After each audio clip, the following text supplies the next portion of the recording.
Yo mes Nakama, c'est ton Nakama Winnie en chakra et en vibranium et aujourd'hui on va faire la critique du deuxième épisode de Boruto où on retrouve Boruto en train de faire sa rentrée à l'Académie Ninja puisque monsieur a été exclu pendant 2 semaines lors du premier épisode suite aux événements du train etc. Boruto arrive dans la classe et le président se dit « Hey, salut les gars, je suis Boruto Uzumaki et vous présentez-vous ?» Et t'as tous ses collègues de travail qui le regardent avec du mépris et de la haine puisqu'ils se disent c'est le retour, ça y est. Oh, c'est le retour du fils du Hokage, c'est le retour du privilégié, c'est le retour du pistonné. Et ça c'est ce que je disais la semaine dernière, c'est que j'ai l'impression que toute cette période à l'Académie Ninja, il y aura une haine envers Boruto parce que c'est le fils d'eux. Et que cette haine-là va amplifier la haine qu'il a envers Naruto, son père. Parce que si on te dit toujours que t'es le fils du Hokage, etc., en même temps, c'est normal que ça te saoule au bout d'un moment. En plus, ses seuls alliés, c'est Shikadai, Denki, t'as Sarada qui la regarde du coin de la classe, même si je pense qu'elle l'apprécie, mais elle veut pas lui dire devant tout le monde. Il se fait accueillir salement par Inojin, le fils de Ino et de Sai. Et pendant des tests réalisés par Shino qui est le professeur de l'Académie Ninja, il a pris la relève de Hiruka. Et pendant ces tests, où ils font des tests de taijutsu, lancer de shuriken, de kunai, etc., Denki dit à Boruto « Oh, Boruto, je suis le deuxième plus chaud de la classe, bravo !» Et Boruto se dit « Mais c'est qui le premier ?» Il lui dit « Ouais, c'est Iwabe. » C'est qui Iwabe? « Oh, Iwabe, c'est un cassos redoublant qui ne vient jamais en classe, etc. » Et pendant la pause déjeuner, justement, où Boruto essaie de se faire des copains, etc., et il essaie de s'ouvrir, et ses camarades de classe le rejettent, bien évidemment, il tombe sur Iwabe qui est en train de dormir en salle de classe. Iwabe dit à Boruto « Ah, ça y est, tu es revenu, fils à papa, etc. » Voilà, Iwabe va expliquer que ouais, il traite tous les gens de sa classe comme des minables, moi je suis trop chaud, je mérite d'avoir mon diplôme depuis longtemps. En plus, il va rentrer en interaction avec Denki, Denki va le chauffer, Iwabe va vouloir taper Denki, mais Boruto arrive pour sauver Denki. Du coup, Iwabe il lui dit « T'as un problème? Tu veux te battre? » Et du coup, Boruto dit « Bah vas-y, moi je vais te montrer je suis qui. » Du coup, ils vont se battre dans la salle de l'Académie Ninja, enfin, une salle d'entraînement, un gymnase qui ressemble beaucoup à la salle de l'examen des Chunin lors des préliminaires. Ils vont se battre, ils vont faire un duel sans armes, que du taijutsu et des petites techniques de ninjutsu. Et durant ce duel, bon bah, ça se termine en match nul, bien évidemment, puisque Inojin interrompt le combat.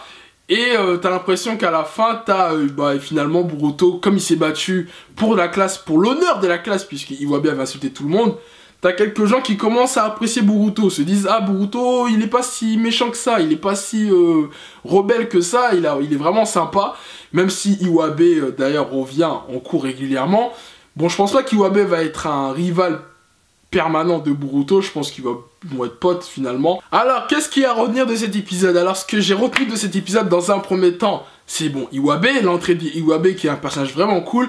Et d'ailleurs, je trouve qu'ils ont très bien respecté le chara design d'Iwabe, je m'explique. Parce que Iwabe, on te présente comme un redoublant, le cassos qui a repassé 2 fois l'Académie Ninja. Et je trouve qu'ils ont respecté le chara design parce que tu sens vraiment que Iwabe est plus grand que les autres élèves. Parce que Naruto, il a raté 3 fois l'examen des ninjas, t'as l'impression qu'il a... Enfin, il a le même âge que Sasuke, Sakura et tous les autres là, c'est pas normal. Normalement, il aurait dû être mi-ado comme Neji, Rock Lee, Tenten. Incohérence scénaristique de fou. Mais là, on sent vraiment qu'Iwabe, il est vraiment grand par rapport aux autres. C'est un peu le daron de la classe, quoi. C'est un peu marrant. Autre chose que j'ai apprécié, c'est bien évidemment le rapport que Boruto avec la classe. Et je trouve qu'il y a beaucoup de similitudes avec Naruto, dans le sens qu'ils doivent faire tous les deux leurs preuves. À leur manière. Parce que Naruto, quand il était petit, il devait faire ses preuves parce que déjà, le village avait peur de lui. Il avait peur de lui parce qu'il avait le démon renard, parce que c'était le cassos, c'était le rebelle du village qui foutait n'importe quoi. Et il devait prouver que c'était un grand ninja, en plus il y avait des génies comme Sasuke à côté. Et d'un côté, t'as Boruto qui doit lui aussi faire ses preuves parce que, même si Boruto est chaud, c'est clairement un génie, il doit faire ses preuves parce qu'il doit prouver que c'est pas un fils à papa, c'est pas un froussard, qu'il a vraiment du talent et que c'est Boruto quoi, c'est vraiment sa propre histoire, sa propre personnalité. Même si ils ont un point commun, Naruto et Boruto, c'est qu'ils sont rebelles et insolents à leur manière. Mais ça, c'était vraiment cool à voir. J'aime bien cette approche. Vraiment très intéressant.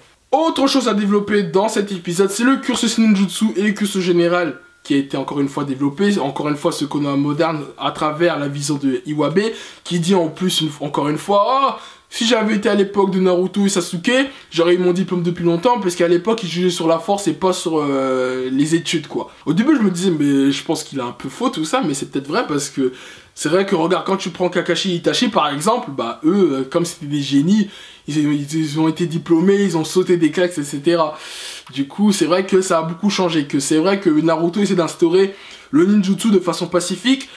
Je pense pas qu'il prépare les ninjas pour la guerre, mais qu'il les prépare pour vraiment des travaux généraux pour Konoha, le business, les affaires et autres systèmes. Vraiment pour un système outre ninja.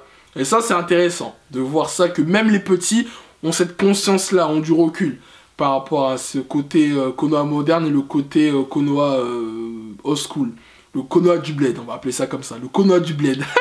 Bon, je pense que c'est tout ce qu'il y avait à dire de cet épisode, c'était vraiment cool. En tout cas, la semaine prochaine, on verra le fils de Rock Lee à l'œuvre, Metal Lee, qui va se déchaîner apparemment, du coup, hâte de voir ça. D'ailleurs, j'ai quelque chose à dire, c'est que la semaine prochaine, je pense que je ferai pas de review, parce que je pars en vacances, du coup, je serai pas là toute la semaine. Du coup, je referai une review dans 2 semaines, mais je parlerai de l'épisode 3, y a pas de souci, je ferai un petit récap de ce que j'ai pensé de l'épisode 3. Bon, c'est tout ce que j'avais à dire sur l'épisode 2 de Naruto. Maintenant, on va passer aux questions des Nakama. Comme promis, je vais répondre à 2 questions que j'ai sélectionnées. Je vous rappelle le concept, toutes les semaines, je réponds en face cam aux questions que vous me posez sur l'univers de Naruto, que ce soit le manga, l'anime, les jeux vidéo, tout et n'importe quoi qui est en rapport avec Naruto. Posez-moi tout ce que vous voulez et je vous répondrai en vidéo, en face cam. Et là, j'ai répondu à 2 questions, donc let's go, on y va. Première question de Astro à 40 € qui me dit: que penses-tu du nouveau trailer Naruto to Boruto Shinobi Striker? Il a l'air grave cool, et aussi l'annonce qu'ils vont regrouper tous les storms. Alors Astro, si tu veux savoir ce que j'en pense, personnellement, sur l'annonce qu'ils vont regrouper tous les storms, ça c'est cool, parce que ça va permettre à des gens qui n'ont pas joué à tous les storms. Moi d'ailleurs, j'ai jamais joué aux 2. Naruto Storm 2, si je dis pas de bêtises. Là, ils vont regrouper ça sur PS4. Ça peut être cool. Bon, c'est du recyclé, c'est pas un truc de ouf, mais ça peut être sympa pour ceux qui n'ont pas joué. Et concernant Naruto to Boruto Strike, je sais pas quoi, là, moi, ce que j'en pense personnellement, bah, j'attends d'en avoir plus, en fait, parce que ça me hype pas ce côté un peu MMO, RPG, je sais pas quoi, de Naruto.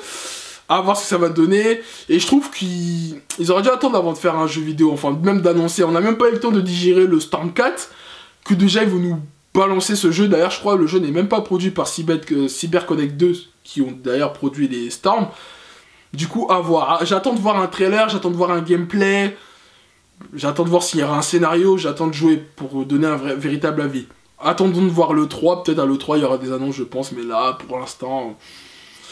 bof, ça me tente pas trop, hein, personnellement. Ensuite, deuxième question de Atari Maeda 83. Tu me demandes qui avait le plus de potentiel en termes de puissance entre Sasuke et Itachi. Alors, personnellement, je trouve que en termes de puissance, Itachi avait largement le potentiel que Sasuke. Même si, bien évidemment, là, Sasuke est plus chaud qu'Itachi. Mais en termes de talent et de génie, je pense qu'Itachi, si vraiment, il aurait pas quitté Konoha. Enfin, c'est même pas question de quitter Konoha, mais... si il se serait entraîné, il serait tous les jours, parce que je pense qu'il s'entraînait pas en vérité Itachi. Il était en mode, il attend que Sasuke le dépasse. En fait, il se donnait pas à fond en fait, même que il a affronté Sasuke, il s'est pas donné à fond. Du coup, ça m'a énervé. Mais je pense qu'Itachi a un level. T'imagines si Itachi il a le Rinnegan, enfin, toutes les capacités que Sasuke a maintenant en Itachi, mais ça serait un truc de fou. Moi déjà, Itachi c'est mon personnage préféré de Naruto. Voilà, enfin, mon top 3. Avec Kakashi, c'est mes 2 personnages préférés de Naruto. Du coup déjà, moi Sasuke, j'ai jamais aimé personnellement le personnage. Même si je trouve Sasuke de Boruto, il a grave la classe, mais en termes de puissance, Itachi largement au-dessus. Sasuke, il est chaud parce que bah, c'est l'histoire, faut qu'il soit égaux avec Naruto, mais là, pour moi, Itachi, sans aucun doute. Voilà, j'ai répondu à vos questions, du coup, n'hésitez pas à me poser des questions. J'ai vu qu'il y avait d'autres questions, ne vous inquiétez pas, je vous répondrai dans les futures vidéos. Ne vous inquiétez pas, j'ai vu qu'il y a eu des questions, je vous répondrai, pas de soucis. En tout cas, sur ce, n'hésitez pas à me laisser en commentaire ce que tu as pensé de Boruto, t'abonner à la chaîne, de partager cette vidéo, et sur ce, au plaisir.